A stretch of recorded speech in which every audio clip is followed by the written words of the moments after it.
1,00,000 మంది శివభక్తులతో కలిసి మహారుద్రాక్ష పూజలో పాల్గొనండి. వెంటనే కాల్ చేసి మీ పేరును నమోదు చేసుకోండి. Hi viewers, India's largest digital media network Suman టీవీకి స్వాగతం. ప్రస్తుతం మనతో ఉన్నారండి senior journalist and life coach Padma Meenakshi గారు.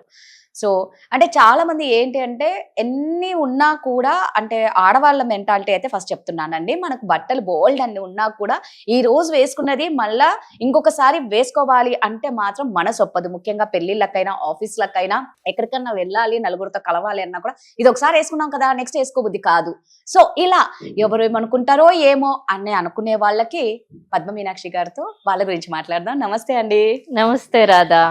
సో పద్మ గారు ఆల్రెడీ మీరు సూపర్ గా చెప్పేస్తారు.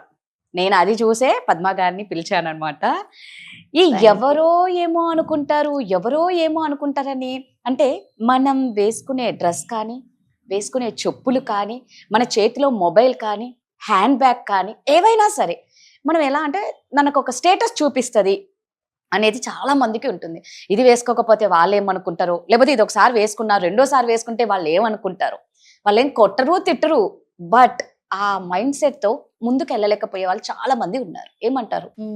కరెక్టే. ఈ మధ్య నేను ఒక రీల్ కూడా చేశాను. ఇది ఎందుకు వచ్చిందంటే పూర్వం అసలు ఇండియాలో ఈ కల్చర్ లేదు. మనదంతా కూడా సస్టైనబుల్ కల్చర్. మీరు యాన్షియంట్ ఏజ్ కానీ ఏదైనా చూసుకుంటే మన అమ్మ వదిలేయండి, అమ్మమ్మ జనరేషన్లో పట్టు చీరలు అంటే కొన్ని అకేషన్స్కి మాత్రమే కొనేవారు.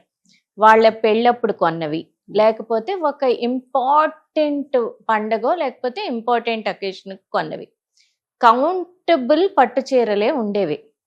కౌంటబుల్ పట్టు చీరలు ఇన్ని షాపులు లేవు, ఇంత ఆన్లైన్ షాపింగ్ లేదు, ఇంత ప్రొడక్షన్ కూడా లేదు. హ్యాండ్లూమ్ వీవింగ్ మనదంతా, ప్రతిదీ కూడా మనవి సస్టైనబుల్లే. మొబైల్ వదిలేయండి, క్యారీ చేసే పర్స్ నుంచి బ్యాగ్ నుంచి విమెన్ బయటికి వెళ్ళడం కూడా తక్కువ ఉండేది. రాయల్టీ, సో రాయల్ ఫ్యామిలీస్ ఆ స్టైల్ మెయింటైన్ చేసేవారు. సో వాళ్ళ దగ్గర డబ్బులు ఉండేవి కాబట్టి వాళ్ళ కలెక్షన్ కూడా అంతే తీవ్రంగా ఉండేది. నార్మల్ మిడిల్ క్లాస్ వాళ్ళకు వచ్చేసరికి లిమిటెడ్ క్వాంటిటీ ఆఫ్ శారీస్ కానీ క్లోతింగ్ కానీ, లిమిటెడ్ పర్చేస్, సస్టైనబుల్ పర్చేస్. ఆ చీరలు నెక్స్ట్ జనరేషన్కి, అక్కలకి, చెల్లెళ్ళకి కూడా వెళ్తూ ఉండేవి. That was our life style once upon a time. ఇదేమైంది, post 90s economic liberalisation, industrialisation, women ఆఫీసెస్కి వెళ్ళడం, కార్పొరేట్ కల్చర్ ఇది స్టార్ట్ అయింది. స్టార్ట్ అయిన తర్వాత ఏంటంటే ప్రొడక్షన్ కూడా ఎక్కువైంది కదా. ప్రొడక్షన్ ఎక్కువయ్యేసరికి కన్జ్యూమరిజం పెరిగింది. ఈ కన్జ్యూమరిజం పెరగడంతో పాటు, నేను థియరీ చెప్తున్నాను అనుకోవద్దు, ఇక్కడ ఏమైందంటే సైకాలజీ ఎప్పటి నుంచో పాతదే, మళ్ళీ ఇదే ఎలా కట్టుకుంటాము అన్నది పాతదే. విమెన్కి ఎప్పుడు కూడా రకరకాలుగా అలంకరించుకోవాలని, తయారవ్వాలని, వాళ్ళని ఒకరు ప్రశంసించాలని, ఇవన్నీ కూడా మనకి ఇంట్రెన్సిక్గా అమ్మాయిలకు ఉంటుంది అది. సో ఎప్పుడు ఒకటే కట్టుకుంటే, లేకపోతే ఎప్పుడు ఒకే డ్రెస్ వేసుకుంటే అదేమవుతుందంటే అది మన సోషల్ అండ్ ఫైనాన్షియల్ స్టేటస్ని రిఫ్లెక్ట్ చేస్తుంది. ఎప్పుడు ఈ 4 వేసుకుంటుంది, ఏమో ఒకవేళ అవతలి వాళ్ళు మనల్ని తక్కువగా చూస్తారేమో, మన దగ్గర ఈ 4 చీరలే ఉన్నాయంటే, ఈ 4 డ్రెస్సులే రిపీట్ చేస్తుంటే ఎవరైనా మనల్ని, మన స్టేటస్ తెలిసిపోతుందేమో అన్న దాంట్లో ఆ రష్లో పిచ్చిగా కూడా మనం కొంటూ ఉంటాం. షాప్స్ కూడా అలాగే వచ్చాయి, డిస్కౌంట్లు కూడా అలాగే వచ్చాయి. చెప్పాలంటే కన్జ్యూమరిజం, వినిమయ సంస్కృతి పెరిగిపోయింది. దాంతో మన వార్డ్రోబ్స్లో ఉంటాయి, మనం వేసుకుంటూ ఉంటాం. ఎక్కువ ఉన్నప్పుడు వేసుకుంటే తప్పేమీ లేదు, ప్రాబ్లం లేదు. కానీ ఎప్పుడైతే మనం ఎవరేం అనుకుంటారు అని వేసుకోవడం మొదలు పెడతామో అది ప్రెషర్ క్రియేట్ చేస్తుంది. కరెక్ట్. ఎందుకంటే అమ్మో ఈ పెళ్ళికి మనం ఈ చీర కట్టేసుకున్నాం, మొన్న పేరెంటానికి ఇదే చీర కట్టాం, మళ్ళీ ఇంకొకళ్ళే పిలుస్తారు, ఈ గ్రూప్ వేరు. కానీ మనం ఈ ఫొటోస్ పోస్ట్ చేస్తాం కదా మరి ఫేస్బుక్లో, ఇన్స్టాగ్రామ్లో, ఈవిడెప్పుడు ఇదే చీరతో పోస్ట్ చేస్తుంది అని ఎవరైనా అనుకుంటారనో. ఎక్కువ మనకి మనం ఇష్టపడి కట్టుకోవడం, పోస్ట్ చేయడం వేరు, ఎవరైనా ఏమైనా అనుకుంటారేమో అని రష్ షాపింగ్ చేయడం వేరు. ఈ రెండింటికి చాలా డిఫరెన్స్ ఉంది. రష్ షాపింగ్లో మనకి తెలియకుండానే మన వాల్యుబుల్ మనీ ఖర్చు పెట్టేస్తాం. అది అందరం చేస్తాం. నేను కూడా ఎప్పుడైనా చేస్తాను.